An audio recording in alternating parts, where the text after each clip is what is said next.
Tartu Ülikool Pärnu kolledž 25. Ja tervitused, hääd kuulajad, tõepoolest jälle on kuu teine esmaspäev, on 9. november ja ülla käes on meil maardilaupäev, et täna on oodata siis jooksmas erinevaid sante, loodetavasti ka siis teie kodu uksele nad koputavad ja saate neid siis lahkesti võõrustada. Mina olen Meelis Sarv ja täna mina võõrustan siis stuudios Tartu Ülikooli Pärnu kolledži turismiteenuste assistenti Marit Piirmani. Tere! Tere, Marit!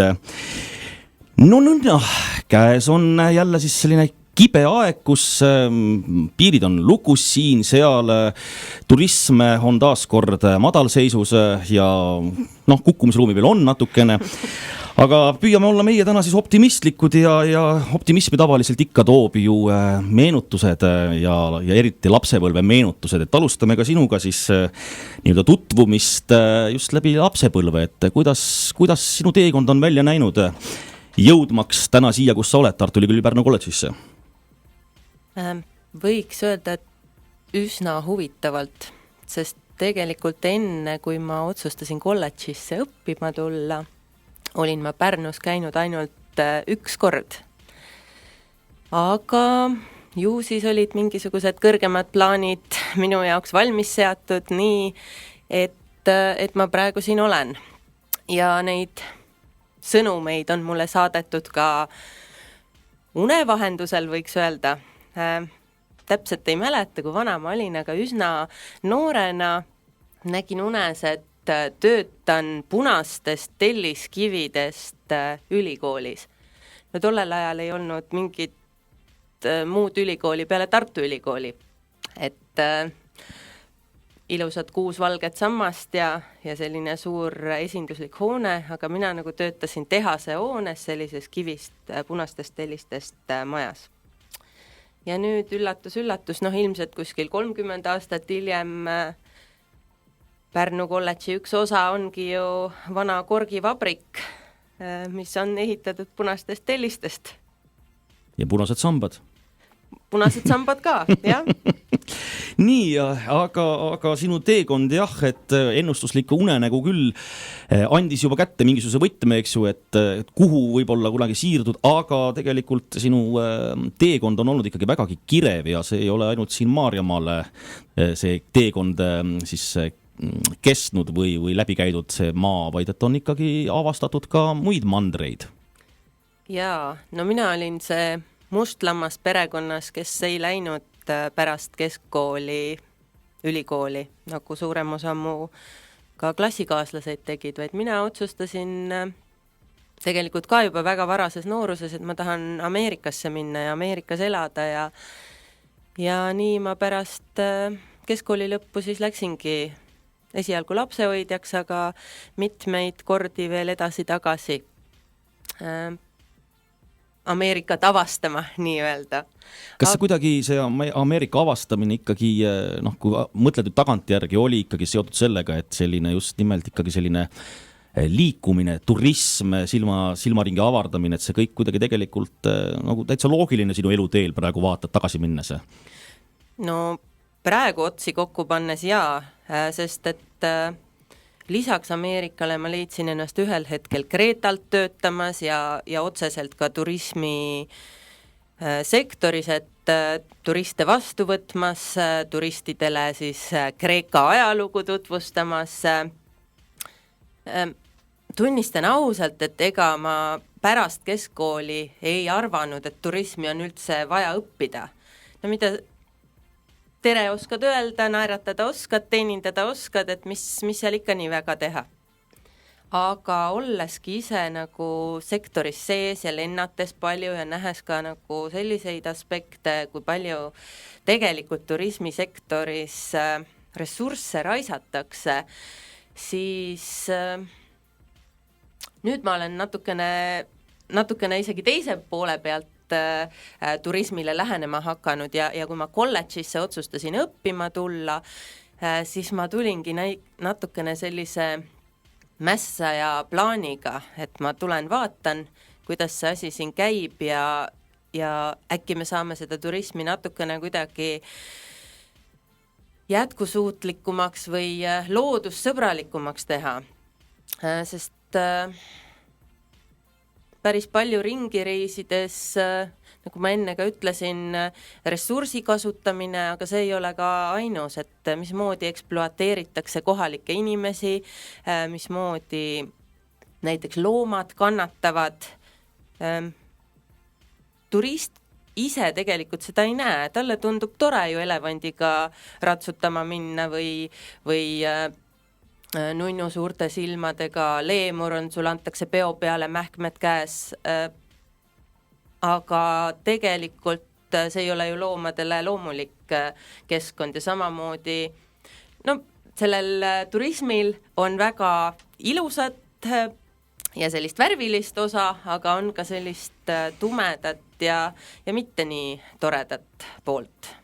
No aga siit ongi sinu jutust kohe ju läbi kumamas selline hoolivus ja selline teatav ka roheline maailmavaade, et kuidas sa üldse sinnamaani jõudsid, et tihtipeale inimesed ju, kui neile näpuga näidatakse, siis nad saavad aru küll, et jah, tõepoolest, aga et kui ise hakata seda kõike märkama ja hakkad selle poole siis püüdlema, et seda kõike paremaks muuta, et kuidas see sinu ellu jõudis selline kas see lapsepõlvest saadik ja selline ikkagi roheline maailmavaade ja väga selline teadlik tarbimine või on see kuidagi läbi aastate siis kujunenud? Ma ei ütleks, et roheline maailmavaade algusest peale, aga ma olen nagu loodusega alati sina peal olnud.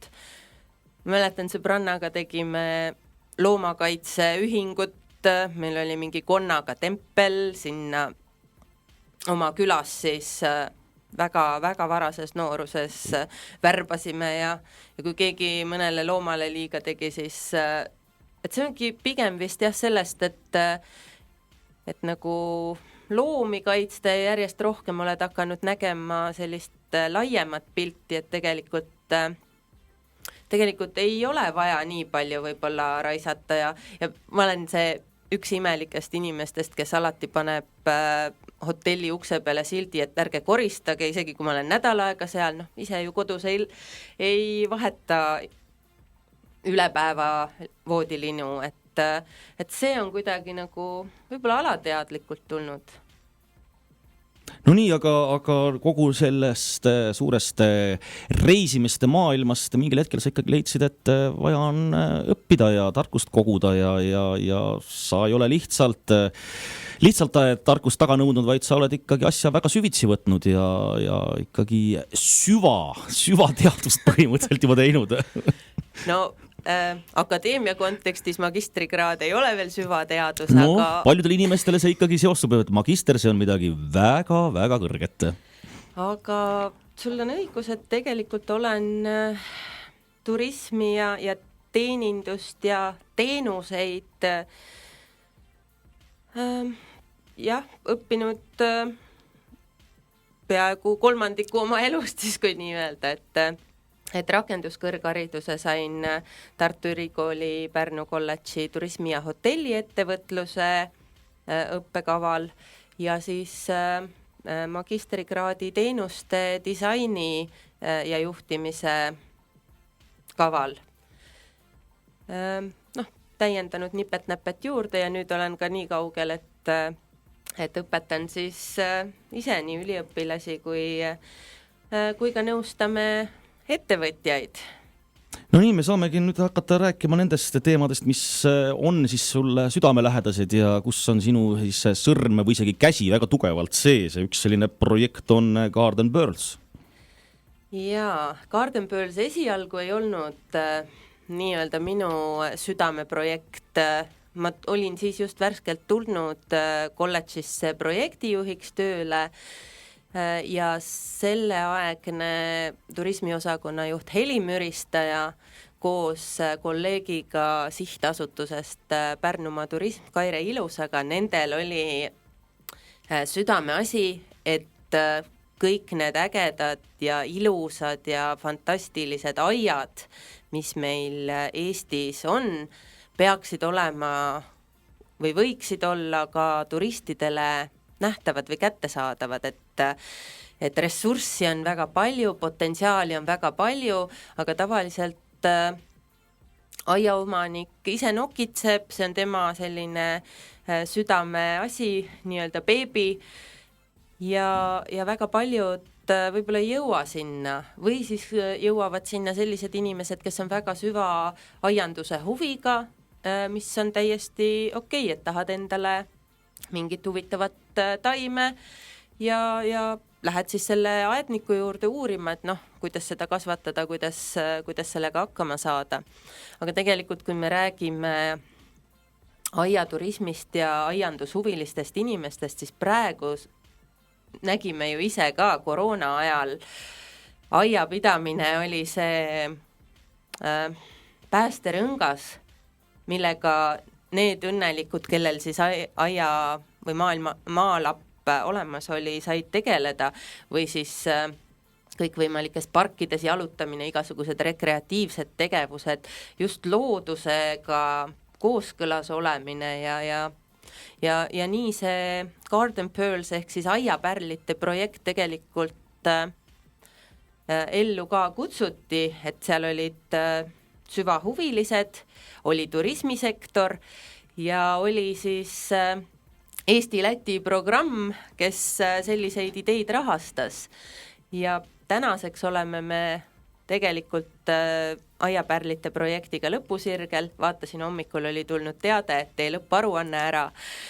aga see tore võrgustik, mis selle raames välja arendati ja need aednikud, kes on tõeliselt fantastilised lugude jutustajad ja oskavad oma aeda meelitada inimesi, müüa seda aiakogemust, nemad loodetavasti said selle projekti raames julgust juurde, et neil on äge asi ja inimesed tahavad seda näha ja selle kohta rohkem teada saada.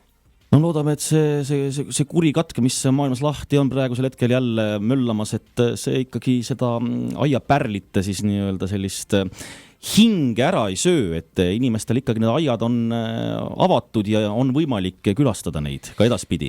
Jaa, sest tegelikult seal on ju võimalik distantsi hoida ja olles rääkinud aiaomanikega, nemad ütlesid, et nendel oli väga hea suvi just sellest tulenevalt, et nad ei pidanud oma taimi kokku pakkima ja laatadel müümas käima, vaid inimesed saidki tulla ja vaadata, mismoodi see taim oma siis loomulikus elukeskkonnas kasvab ja nõuandeid juurde küsida, et kui ma endale sellist taime tahaks, et siis mida teha? No nii, meil on aeg nüüd siis raadioloomulikku keskkonda sukelduda, ehk siis on reklaamiaeg, aga peatselt, hääd kuulajad, oleme tagasi stuudios.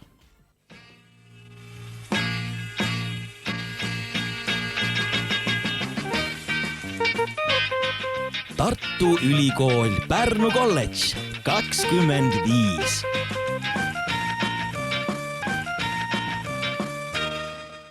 Head Tre Raadio kuulajad, jätkumas on siis meie sarisaade, mis eetris iga kuu teisel ja ka siis 4.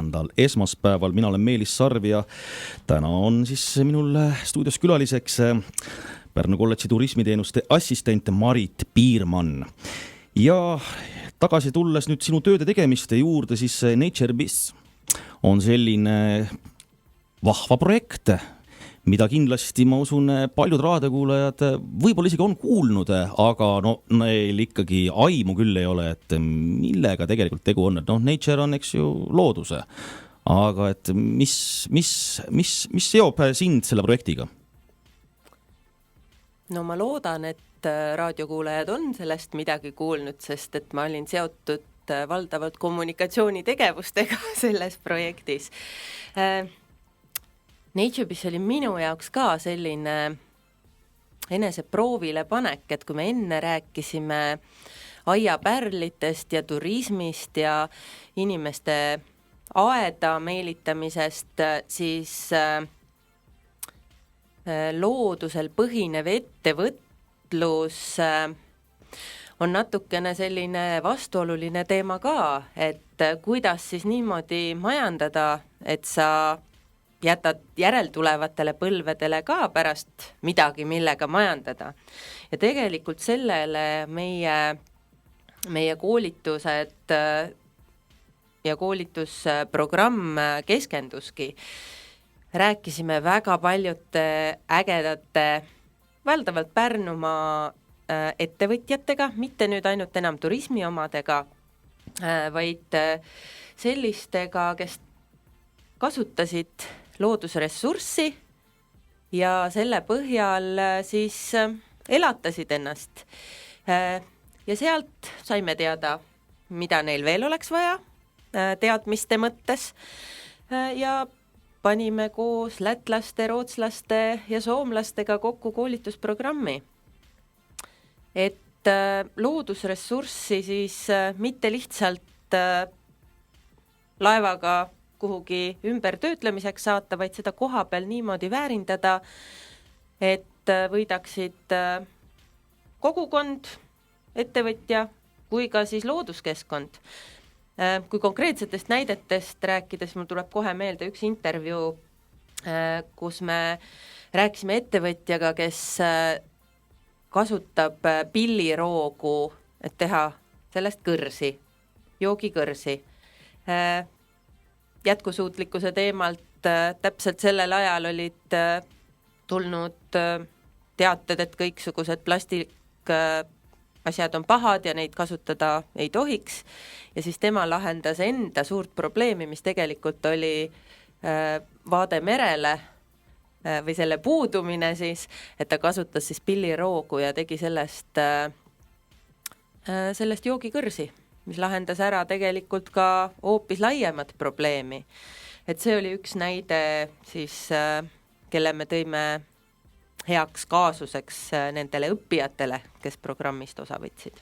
Kui palju tänane siis Pärnu kolledži tudeng saab sellistes projektides kaasa lüüa või on sul nende jaoks erinevad programmid väljundid?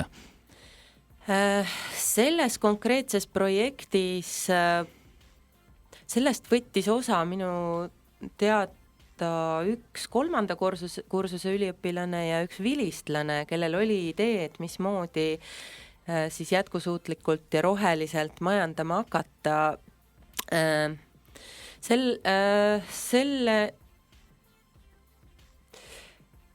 Selle projekti raames oli see üliõpilastega seos natukene võib-olla väiksem, aga on päris mitmeid projekte, näiteks tegeleme Ida-Viru külastaja teekonna analüüsi ja arendamisega. Ja seal on meil üliõpilased saba ja sarvedega kaasas, uurivad siis inimesi, kes on Ida-Virumaal käinud ja mida nad seal teinud on ja milline seal see kogemus on ja sellest tulenevalt siis loodetavasti saab see külastaja teekond tuleviku külastajatele toredam ja kliendisõbralikum, nagu me kolledžis ütleme. Kuivõrd üldse sinu nägemuses praegusel hetkel tudengeid üldse kõnetab selline turism ja turismi valdkond, sellepärast et ajad on keerulised ja kas on ka sellist käega löömist tunnet tunda või ikkagi tegelikult usutakse ja loodetakse, et kõik läheb jälle paremuse poole ning turism on see valdkond, mis tegelikult ikkagi väga suurt rahva hulka üle maailma ju kõnetab? Eks me alguses ise olime ka, hoidsime hinge kinni, et kuidas selle aastane vastuvõtt läheb ja kes õppima tulevad ja palju üldse õppima tuleb. Aga praegu on väga positiivsed meeleolud ja tunded. Saime õppekohad ilusti täidetud, üliõpilased on motiveeritud ja sellised lahendusi otsivad või et meil on mõned üliõpilased, kes töö tegelikult kaotasid sessiooniõppes, aga see, ma ei tea, kolledži keskkond ja teistega koos toimetamine ja grupitööd ja tahaks loota ka, et inspireerivad õppejõud annavad nagu sellist lootust juurde, et tegelikult kriisist tuleks nagu õppida või maksimaalselt see ära kasutada, et on ju väga häid näiteid, kes on kohe võtnud siis sabast kinni sellel kriisil, et internetis olen näinud pilte pisikestest kasvuhoonetest, kus tehti ka süvakoroona ajal, kui olid need keelud väga suured, et oligi 2+2, tegid romantilist õhtusööki Amsterdamis kanali ääres väikses kasvuhoones. Et need, kes kiiresti reageerivad ja tulevad turule selliste teistsuguste, võib-olla ka kiiksuga, raamidest välja. Täpselt, ettevõtmistega, siis neid saadab edu. No nii, aga meil on sel nädalal ka üks põnev sündmus siin, Playday nimeline sündmus, kuhu sa siis ka kutsud nüüd ju meie kuulajaid? Kutsun valdavalt turismiga seotud inimesi, aga Pärnus ongi suurem osa rahvast tahad või ei taha, ikka oled sa turismivaldkonnaga seotud. Täpselt, et eelmistel aastatel on see olnud väga-väga inspireeriv päev, aitab mõelda teistmoodi. Meil on see nüüd neljapäeval? Jaa, neljapäeval 12. novembril, jah. Ma ise ei ole korraldamisega seotud, aga kolledžist kolleegid on seotud ja linn on seotud ja väga ägedaid ja inspireerivaid esinejaid on lootus siis kuulda, et ma ise olen ma olen alati olnud pärast seda Playday konverentsi mingi nädal aega täiesti nagu oma mullis või kuidagi selline, et issand, kui palju ägedaid inimesi meil ikkagi on ja kõik toimetavad ja tegutsevad ja ei lase ennast igapäeva sellistest hallidest ja võib-olla kohati ka sellistest kurbadest ja pahadest uudistest segada. Ja kuna sel aastal on ju turismi fookus ja mismoodi madalhooaega vähendada, mismoodi kriisis hakkama saada, siis mul on ootused väga kõrged. No nii, loodame, et ka siis tõesti meie raadiokuulajad, kel huvi on, leiavad selle vahva sündmuse üles. Aga meie saate hakkab lõppema, nii nagu tavaliselt oma külalistele olen esitanud lõpus küsimuse, et millised on sinu, Marit, ootused, lootused kevadel Kolledž 25 nii-öelda märksõnaks. Kuidas edasi minnakse? Edasi minnakse lipp kõrgel, ütleme nii.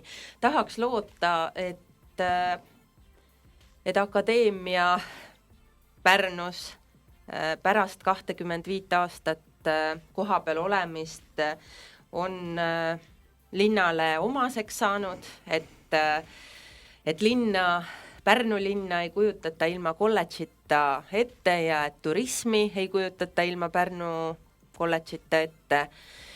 Nii et võib-olla selline hästi abstraktne vastus, aga ma olen positiivselt meelestatud, et sellised huvitavad ja teistmoodi väljakutseid pakkuvad ajad on ees, et ainult rõõm on olla ma ei taha öelda pumba juures, aga puldi juures või nende sündmuste keskel, et ootan põnevusega siis Pärnu Kolledž 50 ja kuidas me vaatame tagasi sellele 25. juubelile, et oi, olid ikka hullud ajad, aga vaata, kuidas me sealt ikkagi välja tulime. Aitäh sulle, Marit! Aitäh kutsumast! Raadiokuulaja, positiivset päeva jätku sullegi ja loomulikult 2 nädala pärast kohtume taas ning siis on juba siin minu külaliseks hoopis uus inimene.